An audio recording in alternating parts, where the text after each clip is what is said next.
الحمد للہ وکفا وسلام علی عبادہ الذین اصطفیٰ اما بعد۔ نثار احمد الحسینی حضر ضلع اٹک کی طرف سے بخدمت محترم برادرم ضیاء الرحمن صاحب سلمک اللہ تعالی فی الدنیا والآخرہ۔ السلام علیکم ورحمۃ اللہ وبرکاتہ۔ آج 5 شوال 1442 ہجری اور 17 مئی 2021 عیسوی ہے۔ آپ نے ڈاکٹر اسرار احمد صاحب مرحوم کی ایک ویڈیو جو کہ ڈاکٹر صاحب کے چینل اسلام ٹی وی پر 10 مئی کی تاریخ پر موجود ہے، مجھے بھیجیے اور اس پر کر کی رائے پوچھیے۔ اس ویڈیو کلپ میں ایک نوجوان ڈاکٹر اسرار احمد صاحب مرحوم سے سوال کرتا ہے کہ مجھے قرآن مجید پڑھنے کا شوق پیدا ہو گیا ہے، مگر اس کے لیے کئی راستے ہیں، مثلا احادیث سے، تفاسیر سے وغیرہ، اور یہ کئی راستے علوم کے اعتبار سے بہت زیادہ وسیع اور آپس میں ٹکرا رہے ہیں۔ مجھے اس صورت میں کیا کرنا چاہیے؟ یہ سوال اس نوجوان کا ایک اہم سوال ہے، اور صرف اس نوجوان کا نہیں، کئی دوسرے حضرات کا بھی ہو سکتا ہے۔ اس سوال میں ڈاکٹر صاحب نے اس سوال کے جواب میں کہا ہے کہ تم قرآن اس طرح پڑھو جیسے بدو یعنی دیہاتی صحابی رضی اللہ تعالی عنہم پڑھتے تھے۔ تفصیلی وضاحت میں انہوں نے بدو سے مراد ایسے لوگ لیے ہیں جن کے پاس جدید علوم، تفاسیر، احادیث اور تشریحات کا علم نہیں تھا، صرف لغت اور عربی زبان کو اچھی طرح جانتے تھے۔ انہوں نے قرآن مجید کو براہ راست پڑھا۔ ڈاکٹر صاحب کے کہنے کا مطلب واضح ہے کہ بدوؤں نے قرآن کو قرآن ہی سے سمجھا۔ بدوؤں نے قرآن کو قرآن ہی سے سمجھا اور کوئی ذریعہ اختیار نہیں کیا۔ ڈاکٹر صاحب کے اس جواب پر کسی تبصرہ سے پہلے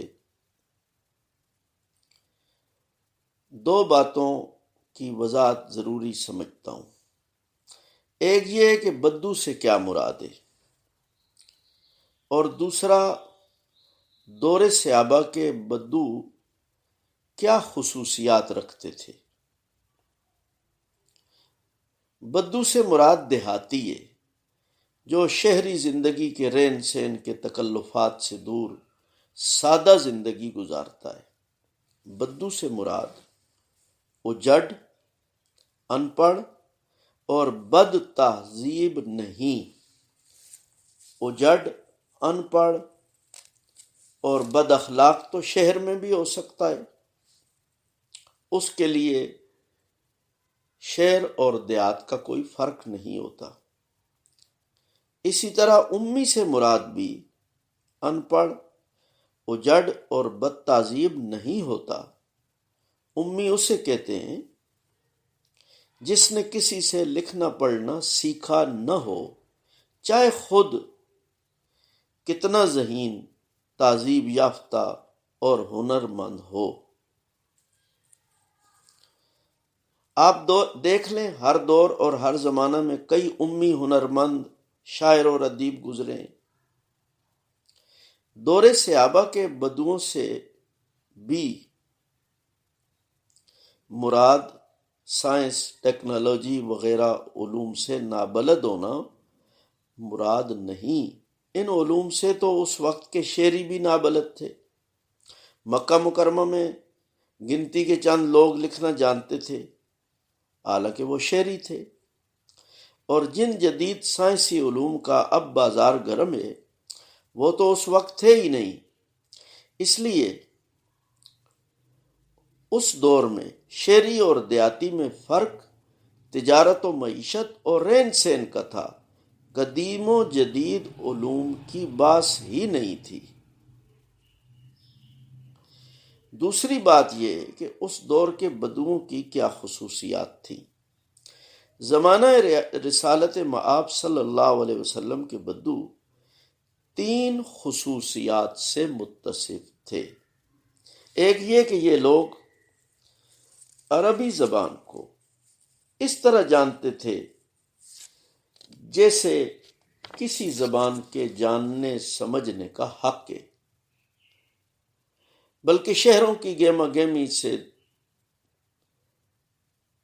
دور، شہروں کی گہما گہمی میں مشغول لوگوں سے یہ دیہاتی زبان کو زیادہ بہتر سمجھتے تھے۔ بدو عربی کو ایسا جانتے تھے کہ آج کے فصحاء اور بلغاء، علوم و فنون کے دفتروں کے ماہر مل کر بھی اس دور کے ایک بدو کی زبان دانی کا مقابلہ نہیں کر سکتے۔ اس دور میں بھی اور آج کے دور میں بھی کسی کی زبان دانی کے صحیح یا غلط ہونے کا معیار بدو ہی تھے، اور آج بھی بدو یعنی دیہاتیوں کے محاورات اور کلمات کا استعمال ہی زبان و بیان کے لیے سند ہے۔ اس دور کے قرآن سمجھنے والے بدوؤں کی دوسری خصوصیت ان کا سیابی ہونا ہے۔ سیابی ہونا ایمان و ایقان کا ایسا درجہ ہے کہ آج یا کسی دور کے بھی اولیاء اللہ، شیوخ، علماء، مشائخ، فصحاء، بلغاء، زبان و بیان کے شہسوار اور علوم و فنون کی تمام خصوصیات سے مزین ماہرین مل کر بھی ایک بدو سیابی کے ایمان و ایقان کا مقابلہ نہیں کر سکتے۔ زمانہ نبوی کے قرآن سمجھنے والے بدوؤں کی تیسری خصوصیت یہ ہے کہ انہوں نے دین کے تمام مسائل بشمول قرآن مجید کو اللہ تعالیٰ کے رسول صلی اللہ تعالیٰ علیہ وسلم سے سمجھا۔ اپنی زبان دانی کو انہوں نے محض ایک ذریعہ کے طور پر تو اختیار کیا، لیکن قرآن مجید کے معنی اور مطالب کو سمجھنے کے لیے ان کا ذریعہ صرف اور صرف رسول اللہ صلی اللہ علیہ وسلم کی ذات مبارکہ تھی، چاہے یہ بالواسطہ ہے یا بلا واسطہ ہے۔ انہوں نے محض اپنی عقل اور زبان دانی کو ذریعہ نہ سمجھا۔ ڈاکٹر اسرار احمد صاحب کے جواب کے مطابق آج اگر کوئی قرآن کو سمجھنا چاہتا ہے تو وہ بدوؤں کی طرح قرآن پڑھے، لیکن اگر بدوؤں کی طرح قرآن پڑھنے کا دعویٰ رکھتا ہے یا جس طرح ڈاکٹر صاحب دعوت دے رہے ہیں، تو اپنے اندر پھر بدوؤں کی یہ 3 خصوصیات یعنی اس درجہ کی زبان دانی، سیابی ہونے کے اعتبار سے ایمان و ایقان، اور براہ راست رسول اللہ صلی اللہ علیہ وسلم سے دین کا سیکھنا، یہ کس طرح کسی کو حاصل ہو سکتا ہے؟ قرآن مجید سمجھنے والے بدوؤں کی پہلی خصوصیت جس کا میں نے ذکر کیا ہے، ان کی زبان دانی ہے۔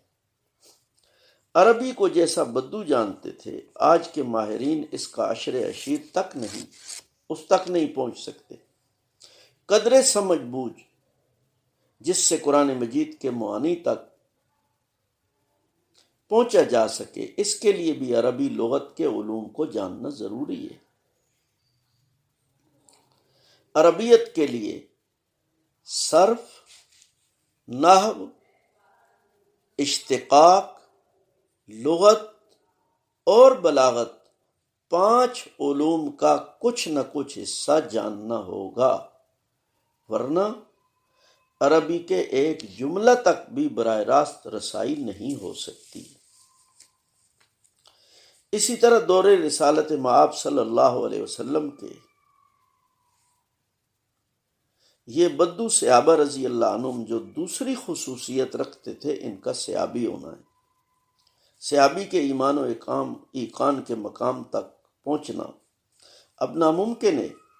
ان کے ایمان و ایقان کا ذریعہ رسول اللہ صلی اللہ علیہ وسلم کی صحبت اور زیارت تھا۔ اب یہ ممکن نہیں۔ اب ایمان و ایقان کا کچھ حصہ حاصل کرنے اور ملکہ احسان کے حصول کے لیے صحبت صالح اور کثرت ذکر اللہ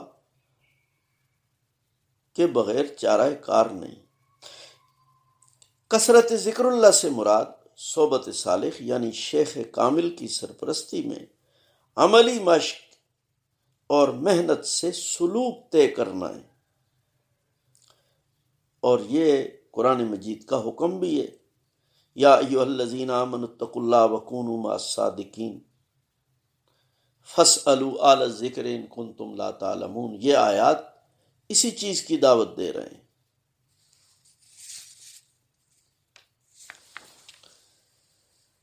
دور رسالت کے بدوؤں کی تیسری خصوصیت، جس کا میں تذکرہ کر چکا ہوں، کہ انہوں نے قرآن کے معانی اور مطالب کو بالواسطہ یا بلا واسطہ رسول اللہ صلی اللہ علیہ وسلم سے سمجھائے۔ حدیث کا ماخذ اور منبع تو خود رسول اللہ صلی اللہ علیہ وسلم کی ذات مبارکہ ہے۔ مجھے تعجب ہے کہ ڈاکٹر صاحب کس طرح کہہ رہے ہیں کہ اس زمانے میں احادیث مرتبی نہیں ہوئی تھی، انہوں نے حدیث سے قرآن کو نہیں سمجھا۔ یہ کس طرح ممکن ہو سکتا ہے؟ کسی ایک بدو نے بھی رسول اللہ صلی اللہ علیہ وسلم کے بغیر دین کو نہیں سمجھا ہے۔ انہیں روایات کی ضرورت نہیں تھی، اس لیے کہ وہ زمانہ روایات کا نہیں تھا۔ خود رسول اللہ صلی اللہ علیہ وسلم کی ذات گرامی موجود تھی ان لوگوں میں، انہیں روایات کی ضرورت نہیں تھی۔ انہوں نے براہ راست رسول اللہ صلی اللہ علیہ وسلم سے قرآن کو، دین کو سمجھائے۔ ایک بدو بھی ایسا نہیں جس نے رسول اللہ صلی اللہ علیہ وسلم کو چھوڑ کے دین سمجھا ہو۔ وہ لوگ دور دراز کا سفر کر کے آتے تھے، اگرچہ بدو روزانہ کے حاضر باش نہیں تھے، لیکن دور دراز کا سفر کر کے آتے، ٹھہرتے، دین سیکھتے، اور پھر جا کے اپنے قبیلہ، اپنے علاقہ، اپنے خاندان کے لوگوں کو دین سکھاتے تھے۔ بلکہ صحابہ کرام رضی اللہ عنہم تو کہتے ہیں کہ ہم اس انتظار میں رہتے تھے کہ کوئی دیہاتی آ جائے اور رسول اللہ صلی اللہ علیہ وسلم سے سوال کرے، ہمیں جرأت اور ہمت نہیں ہوتی، تو اس کے سوال کے جواب میں رسول اللہ صلی اللہ علیہ وسلم جو فرمائیں گے وہ اس کے لیے بھی اور ہمارے لیے بھی رہنمائی ہوگا۔ ذخیرہ احادیث کو دیکھ لیا جائے، بے شمار بدو اور دیہاتی حضرات کے سوالات کے جواب میں کئی روایات اور احادیث موجود ہیں۔ اس لیے بڑا تعجب ہے کہ کس طرح ڈاکٹر صاحب کہہ رہے ہیں کہ انہوں نے حدیث کے بغیر ہی قرآن کو محض عربی دانی سے سمجھائے۔ بدوؤں کے پاس ذریعہ رسول اللہ صلی اللہ علیہ وسلم کی ذات مبارکہ تھی۔ اب یہ ذریعہ براہ راست ذاتی طور پر ممکن نہیں، مگر حدیث کی صورت میں موجود ہے۔ رہا یہ سوال کہ احادیث کا ذخیرہ ہزارہا احادیث پر مشتمل ہے، کئی صحیح اور کئی غیر صحیح ہیں، کئی روایات آپس میں ٹکرا رہی ہیں، یہ باتیں رسول اللہ صلی اللہ علیہ وسلم کے چھوڑے ہوئے ذخیرہ احادیث سے جان چھڑانے کے لیے امت کے جلیل القدر محدثین نے ہر عنوان پر صحیح احادیث کو نہایت محنت سے خود صحابہ کرام رضی اللہ تعالی عنہم سے جمع کر کے ہم تک پہنچا دیا ہے۔ سیاستہ کے وسیع ذخیرہ احادیث میں تو کوئی عنوان دین کا ایسا نہیں جس پر صحیح احادیث موجود نہ ہو۔ اگر بظاہر کوئی ٹکراؤ نظر آتا ہے تو وہ ہماری سمجھ کا ہے، حدیث کا نہیں۔ ایسے ٹکراؤ تو ان لوگوں کو قرآن میں بھی نظر آتے ہیں۔ اس لیے جن اصولوں سے حدیث کا انکار کرنے والے حدیث کو چھوڑتے ہیں، انہی اصولوں سے قرآن کا انکار کرنے والے بھی قرآن کا انکار کر رہے ہیں۔ محدثین نے ظاہری ٹکراؤ کی ان صورتوں کو بھی حل کر کے پیش کیا ہے۔ اس لیے ڈاکٹر اسرار احمد صاحب کی یہ بات کہ قرآن کو بدوؤں کی طرح سمجھنا ہوگا درست ہے، مگر بدوؤں والی ان خصوصیات کے ساتھ ہی بدوؤں کی طرح سمجھنا ہو سکتا ہے، اس کے بغیر تو سوائے گمراہی کہ اور کچھ نہیں۔ اور ان تین خصوصیات کا آج کے دور میں جو بھی ممکن حصہ ہے وہ صلحاء اور علماء سے تعلق کے بغیر حاصل نہیں ہو سکتا۔ اگر ہم کہیں کہ کسی واسطہ کے بغیر خود بخود حاصل کر کے دین کو سمجھیں تو یہ ممکن نہیں۔ دیکھیں دنیا میں معمولی ہنر بھی استاذ کے بغیر حاصل نہیں ہو سکتا، تو قرآن مجید کیسے حاصل ہو سکتا ہے؟ کارے کے او بے استاذ باشد، یقی دانن کے بے بنیاد باشد۔ بے استاذوں کسے نہ پایا کوئی کمال، نال استاذاں اوکھے پینڈے بھی ہوون پار۔ ڈاکٹر اسرار احمد صاحب مرحوم بدوؤں کی طرح قرآن سمجھنے سے مراد ایمان و ایقان کی احسانی محنت، علوم و فنون اور ذخیرہ حدیث و فقہ کے بغیر قرآن سمجھنا لے رہے ہیں۔ یہ سراسر گمراہی اور قرآن سے دوری کی دعوت ہے۔ اس طرح کے قرآن پڑھنے کو خود قرآن مجید نے یذل بہ کثیرا کہا ہے کہ دل کی دنیا ایمان و ایقان سے جب خالی ہوگی تو قرآن پڑھنے والے اسی قرآن سے گمراہ ہوں گے، اور جب قلب ایمان کی روشنی سے منور ہوگا تو قرآن پڑھنے والے ہی یادی بھی کثیرہ اسی قرآن سے ہدایت حاصل کریں گے۔ سورۃ البقرہ کی آیت نمبر 22 اور سورہ آل عمران کی آیت نمبر 7 کو دیکھ لیا جائے۔ ڈاکٹر اسرار احمد صاحب مرحوم نے بغیر کسی واسطہ کے قرآن سمجھنے کی جو دعوت دی ہے، یہ انہی کی دعوت نہیں، سر سید سے لے کے اب جاوید احمد غامدی صاحب تک سب کا یہی سبق ہے۔ سر سید سے علامہ شبلی نعمانی، علامہ شبلی سے مولانا حمید الدین فرائی، مولانا فرائی سے مولانا امین احسن اصلاحی، مولانا مودودی، مولانا وحید الدین خان انڈیا والے، غلام احمد پرویز، ڈاکٹر اسرار احمد وغیرہ، ان لوگوں نے یہی سبق لیا ہے۔ مولانا اصلاحی کے فیض یافتہ جاوید احمد غامدی صاحب اسی اصول پر اپنی دعوت کو پیش کر رہے ہیں۔ یہ حضرات اب سر سید کا تو نام نہیں لیتے، اس لیے کہ سر سید کی گمراہیاں کھل کر سامنے آ چکی ہیں، وہ بدنام ہو چکا ہے، اس لیے یہ لوگ اب مولانا حمید الدین فرائی کا نام لیتے ہیں اور دبستان فرائی کے نام سے یہی دعوت پیش کر رہے ہیں کہ قرآن مجید کو ہی پڑھا اور سمجھا جائے اور بغیر کسی واسطے کے پڑھا اور سمجھا جائے۔ اسی فکری آزادی کے یہ سب لوگ اور اس طرح کی کئی جماعتیں اور لیڈر دائی ہیں۔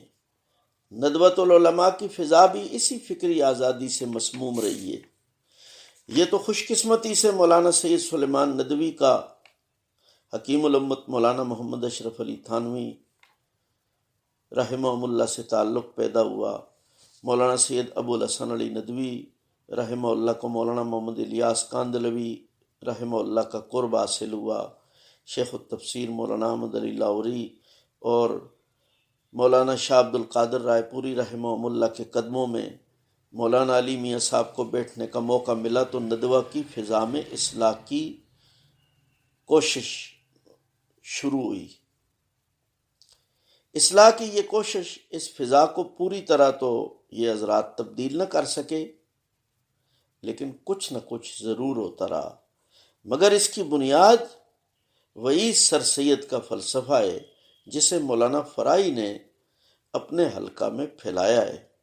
اس لیے جب تک اس بنیاد کو نہ چھوڑا جائے، اصلاح کی کوئی بھی کوشش کامیاب نہیں ہو سکتی، اور نہ اب تک کامیاب ہوئی ہے۔ وجہ یہی ہے کہ خشت اول چون حد میں مار کج، تا سریا میں روت دیوار کج۔ پہلی اٹ جے رکھ دیوے کوئی ساب اناڑی، توڑ اسمانہ کو جی ہووے زودی ساری۔ فکری آزادی کا مطلب بلا واسطہ اور بغیر صلاحیت کے ماخذ یعنی کسی اصل تک، کسی علم و ہنر تک پہنچنا، یہ فکری آزادی ہے۔ میں نے دینی معاملات کے عنوان کے بغیر محض فکری آزادی کا نام لیا ہے۔ میں دوبارہ پیش کرتا ہوں اپنی بات۔ فکری آزادی کا مطلب بلا واسطہ اور بغیر صلاحیت کے ماخذ یعنی کسی اصل تک، کسی بھی علم و ہنر کے لیے پہنچنا ہے۔ یہ بات نہ دنیاوی امور میں اس بات کو درست سمجھا جاتا ہے، نہ دینی معاملات میں۔ دنیاوی معاملات میں تو اس کا نقصان معیشت و معاشرت کا نقصان ہے، مگر دینی امور میں اس کا نقصان خسرت دنیا والآخرہ ہے۔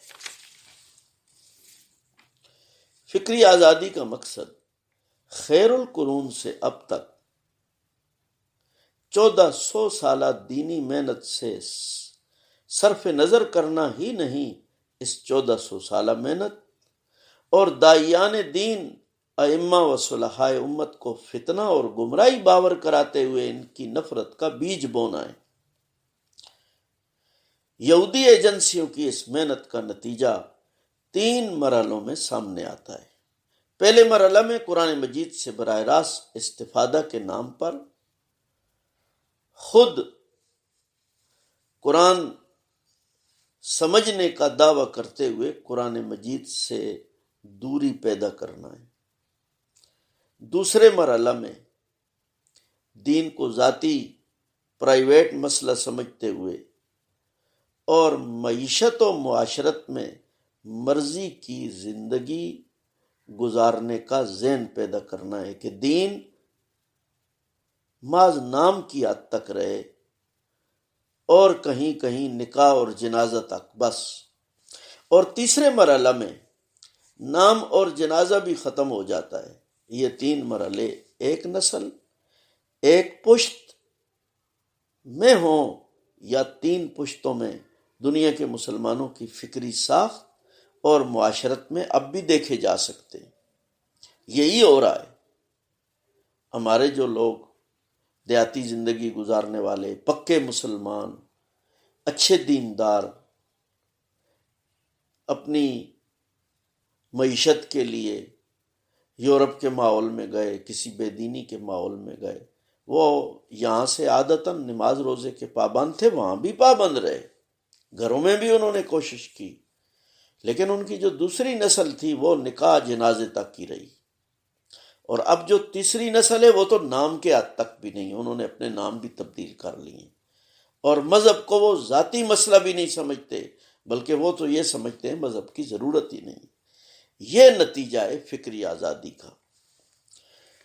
ڈاکٹر اسرار صاحب مرحوم نے یہودیت کو گہرائی سے پڑھا ہے اور اسرائیل کے عزائم کو اور ان عنوانات کو تفصیل سے مدلل بیان کرتے ہیں، مگر تعجب ہے کہ دینی تعبیر میں وہ وہی پیرایا اختیار کر رہے ہیں جو انہی ایجنسیوں کا سکھایا ہوا ہے۔